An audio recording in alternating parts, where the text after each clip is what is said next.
நாமலிடம் பதுங்கிய சாணக்கியன் செம்மணியில் விரட்டியடிக்கப்பட்டதன் பின்னணி. போர்க்குற்றவாளிகளுக்கு தண்டனை வேண்டும், ஸ்ரீலங்காவிடம் வலியுறுத்திய ஐக்கிய நாடுகள் ஆணையாளர். அரசு வேலைக்கு காத்திருப்போருக்கு வெளியான மகிழ்ச்சி தகவல். உயிர்த்த ஞாயிறு தாக்குதல், காற்றில் பறந்த அனுரவின் உறுதிமொழி, கிண்டலடிக்கும் மொட்டு கட்சி. மயிலிட்டி மக்களின் 37 வருட கால பிரச்சினை, அமைச்சர் சந்திரசேகர் அளித்த உறுதிமொழி. மீண்டும் தாக்குவோம், ஈரானுக்கு டொனால்ட் ட்ரம்ப் கடும் எச்சரிக்கை. போர் நிறுத்த ஒப்பந்தத்தை தூக்கி எறிந்த டொனால்ட் ட்ரம்ப், நேட்டோவின் பகிரங்க அறிவிப்பு.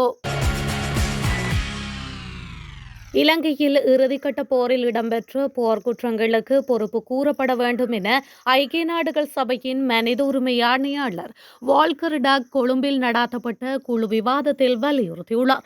அத்துடன் போர்க்குற்றங்களை செய்தவர்களுக்கு கடந்த கால அரசாங்கங்கள் தண்டனையிலிருந்து விலக்கு அளித்த நகர்வு போல புதிய அரசாங்கம் செய்யாமல் குற்றவாளிகளுக்கு தண்டனை வழங்க வேண்டும் என்ற இடித்துரைப்பை செய்த ஆணையாளர், குற்றங்களை செய்தவர்களுக்கு தண்டனை வழங்குவது மிக முக்கியமான நகர்வு என்றும் குறிப்பிட்டுள்ளார்.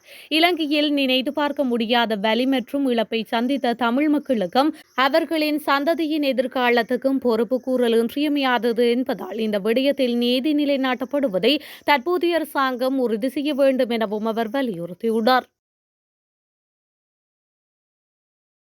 செம்மணி அணையா விளக்கு போராட்டத்திற்கு வருகை தந்த சாணக்கியன் அடித்து விரட்டப்பட்டுள்ளார். உண்மையில் சாணக்கியன் ஒரு தேச துரோகி. இவர்கள் போன்றவர்களால் நானும் ஒரு அரசியல்வாதி என்று சொல்லிக் கொள்வதில் எனக்கு வெட்கமாக உள்ளது என்று நாடாளுமன்ற உறுப்பினர் அர்ச்சுனா ராமநாதன் தெரிவித்துள்ளார். யாழ் செம்மணியில் இடம்பெற்று வரும் அணையா விளக்கு இறுதி நாள் போராட்டத்தில் கலந்து கொண்டு கருத்து தெரிவிக்கும் போதே மேற்கண்டவாறு குறிப்பிட்டார். மேலும் தெரிவிக்கையில், சாணக்கியன் உள்ளிட்டோர் பொதுவெளியில் தமிழீழ விடுதலை புலிகளின் தலைவர் பிரபாகரன் சூசை பொட்டமான என்று வீரவசனம் கதைத்துவிட்டு அங்கு சிங்களவர்களிடம் சென்று மாற்றி மாற்றி கதைத்துக் கொண்டிருக்கின்றார்கள்.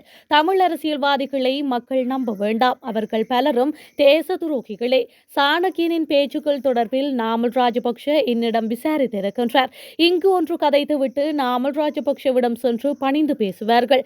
டக்ளஸ் தேவானந்தா எல்லாம் ஒரு கொலைகாரர். எனது கண்முன்னே எனது நண்பனை கொலை செய்திருக்கின்றார்கள். இவர்கள் தமிழ் மக்களின் பிரச்சினைகளை வைத்து அரசியல் மட்டுமே செய்து கொண்டிருக்கின்றார்கள் என அவர் மேலும் குறிப்பிட்டுள்ளார். உயிர்த்த ஞாயிறு தாக்குதல் சம்பவத்தின் பிரதான சூத்திரதாரியை பிடிப்போம் என கத்தோலிக்க மக்களுக்கு ஜனாதிபதி அனுரகுமார திசாநாயக்க உறுதியளித்த போதிலும் அந்த வாக்குறுதியை அவர் மறந்துவிட்டார் என ஸ்ரீலங்கா பொதுஜன பெரமுன கிண்டல் அடித்துள்ளது. மொட்டு கட்சி தலைமையகத்தில் நடைபெற்ற ஊடக சந்திப்பின் போதே சாகர காரியவசம் மேற்கண்டவாறு தெரிவித்துள்ளார். இதன்போது மேலும் அவர் தெரிவிக்கையில், உயிர்த்த ஞாயிறு தாக்குதல் சம்பவத்துடன் தொடர்புடைய பிரதான சூத்திரதாரிகள் கண்டறியப்படுவார் என ஜனாதிபதி அனுரகுமார திசாநாயக்க வழங்கிய உறுதிமொழி இன்னும் நிறைவேற்றப்படவில்லை. பிரதான சூத்திரதாரி தமது கட்சியின் தேசிய பட்டியலில் இருந்ததை அவர் மறைத்தார். அதேபோல பேராயரையும் தேசிய மக்கள் சக்தி உறுப்பினர்கள் தவறாக வழிநடாத்தினார்கள். தேசிய மக்கள் சக்தி ஆட்சிக்கு வந்து 8 மாதங்கள் கடந்துள்ளன. ஆனால் இது தொடர்பில் இன்னும் எவ்வித நடவடிக்கையும் எடுக்கப்படவில்லை. எனவே உயிர்த்த ஞாயிறு தாக்குதல் தொடர்பான விசாரணையின் தற்போதைய நிலையை நாட்டு மக்களுக்கு தெளிவுபடுத்துமாறு ஜனாதிபதியிடம் வலியுறுத்துகின்றோம். பேராயரும் இது போன்ற விடயத்தில் தலையிட்டு உரிய அழுத்தங்களை பிரயோகிக்க வேண்டும். ஏனெனில் பிரதான சூத்திரதாரிகள் மறைக்கப்படுகின்றனரா என்ற சந்தேகம் நமக்கு ஏற்பட்டுள்ளது என்று அவர் மேலும் தெரிவித்துள்ளார். அரசு வேலையில் 30,000 புதிய பதவிகளுக்கான ஆட்சேர்ப்பு நடவடிக்கைகளை ஆரம்பிக்க உள்ளதாக தகவல் வெளியாகியுள்ளது. குறித்த விடயத்தை பொது நிர்வாகம், மாகாண சபைகள் மற்றும் உள்ளூராட்சி அமைச்சகம் தெரிவித்துள்ளது. அத்துடன் அனைத்து ஆட்சேர்ப்புகளும் போட்டித் தேர்வுகள் மூலம் நடாத்தப்படும் என்றும் அமைச்சு அறிவித்துள்ளது. பொது நிர்வாக சேவை, திட்டமிடல் சேவை மற்றும் அறிவியல் சேவை உள்ளிட்ட பல்வேறு பணியாளர் மட்ட பணிகளுக்கு தகுதியான நபர்கள் தெரிவு செய்யப்படுவார்கள் என அமைச்சர் பேராசிரியர் சந்தனா அபேரத்ன தெரிவித்துள்ளார். மேலும் முகாமைத்துவ உதவியாளர்கள் மற்றும் கிராம அலுவலர்கள் போன்ற அத்தியாவசிய வெற்றிடங்களும் நிரப்பப்படும் என தெரிவிக்கப்பட்டுள்ளது. அனைத்து ஆட்சேர்ப்புகளும் போட்டித் தேர்வுகள் மூலம் நடாத்தப்படும். 7 ஆண்டுகளில் பெரியளவிலான பொதுத்துறை ஆட்சேர்ப்பாக இந்த நடவடிக்கை சுட்டிக்காட்டப்பட்டுள்ளது. அமெரிக்க ஜனாதிபதி டொனால்ட் ட்ரம்ப் நெதர்லாந்தின் ஹேக் நகரில் நடைபெற்ற நேட்டோ உச்சி மாநாட்டை அடுத்து நடந்த செய்தியாளர் சந்திப்பில் ஈரானுடன் வரும் வாரம் அமெரிக்கா நேரடி பேச்சுவார்த்தை நடாத்த உள்ளது என அறிவித்துள்ளார். இதுகுறித்து அவர் கூறியதாவது, ஈரானுடன் அடுத்த வாரம் பேச்சுவார்த்தை நடக்கின்றது. ஒருவேளை ஒப்பந்தமும் கையெழுத்தாகலாம். சொல்லப்போனால் எனக்கு இது அவசியமில்லை. அவர்கள் போர் செய்து விட்டார்கள். இப்போது தங்கள் வழியை காண்கின்றார்கள். எனக்கு ஒப்பந்தம் இருந்தாலோ இல்லையோ அதில் கவலை இல்லை என்று தெரிவித்துள்ளார்.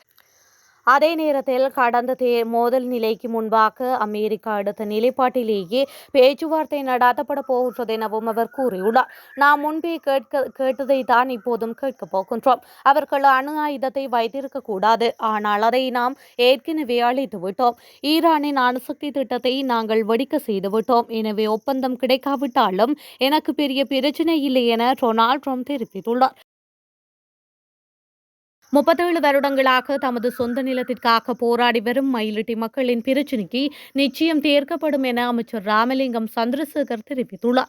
கடற்தொழில், நீரியல் மற்றும் கடல் வளங்கள் அமைச்சர் ராமலிங்கம் சந்திரசேகர் தலைமையில் பிரதி அமைச்சர் ரத்னகமகேவின் பங்கேற்புடன் யாழ்ப்பாண மாவட்ட கடற்தொழில் ஒருங்கிணைப்பு குழு கூட்டம் நேற்று யாழ்ப்பாண மாவட்ட செயலகத்தில் நடைபெற்றது. இந்த கலந்துரையாடலில் யாழ்ப்பாண மாவட்டத்தை சேர்ந்த கடற்தொழில் சமூகத்தினர் எதிர்கொள்ளும் பிரச்சினைகள் விரிவாக கலந்துரையாடப்பட்டன. இதன்போது இந்திய கடற்தொழிலாளர்கள் பிரச்சினை, சட்டவிரோத முறைகளை பயன்படுத்தி மீன்பிடித்தல், தென்னிலங்கை கடற்தொழிலாளர்களின் பிரச்சினை, மீன்பிடிக்கான இறங்குதுறைகளை புனரமைத்தல், மயிலிட்டி பருத்தித்துறை துறைமுக அபிவிருத்தி வேலை திட்டங்களை முன்னெடுத்தல் ஆகிய விடயங்கள் தொடர்பில் பிரதிநிதிகளின் கருத்துக்கள் பெறப்பட்டு கலந்துரையாடப்பட்டுள்ளமையும் குறிப்பிடத்தக்கது. ஈரான் ராஜதந்திரத்தின் தர்க்கத்திற்கு திரும்புமாறு சர்வதேச சமூகத்திற்கு அழைப்பு விடுத்துள்ளதாக சர்வதேச ஊடகங்கள் செய்தி வெளியிட்டுள்ளன. அமெரிக்காவின் சமீபத்திய ராணுவ தாக்குதல்களால் தங்கள் அணுசக்தி தளங்கள் பாதிக்கப்பட்டதை அடுத்து குறித்த அழைப்பு விடுக்கப்பட்டுள்ளது. இந்த நிலையில் ஈரானிய வெளியுறவு அமைச்சர் அப்பாஸ் அராக்சி அமெரிக்காவுடனான பேச்சுவார்த்தைகளுக்கு தயாராக இருப்பதாக தெரிவித்துள்ளார். இருப்பினும் ராணுவ நடவடிக்கைகள் மற்றும் பயங்கரவாத செயல்கள் பதற்றத்தை மேலும் அதிகரிக்கும் என்று எச்சரித்துள்ளார். இதன்படி ஓமானில் மறைமுக பேச்சுவார்த்தைகள் நடைபெறலாம் என்றும் எதிர்பார்க்கப்படுகின்றது. இருப்பினும் டொனால்ட் ட்ரம்ப் ஒப்பந்தத்திற்கு எதிரான நிலைப்பாடு மற்றும் ஈரானின் உறுதியான ராஜதந்திர அழைப்பு ஆகியவை பேச்சுவார்த்தைகளில் பதற்றத்தை ஏற்படுத்தலாம் என தெரிவிக்கப்படுகின்றது. ஈரான் பேச்சுவார்த்தைகள் மூலம் பிராந்திய ஸ்திரத்தன்மையை மீட்டெடுக்க முயல்வதாகவும் சுட்டிக்காட்டப்பட்டுள்ளது. இருப்பினும் அமெரிக்காவின் ராணுவ முன்னுரிமைகள் மற்றும் பென்டகனின் மாறுபட்ட மதிப்பீடுகள் இந்த முயற்சிகளை சிக்கலாக்கலாம் என குறிப்பிடப்படுகிறது. இதற்கமைய இந்த பேச்சுவார்த்தைகள் மீதான சர்வதேச கவனத்தையும் ஈரானின் அணுசக்தி திறன் குறித்து தொடர்ந்தும் நிலவும் நிச்சயமற்ற தன்மையையும் எடுத்துக்காட்டுகின்றமை குறிப்பிடத்தக்கது.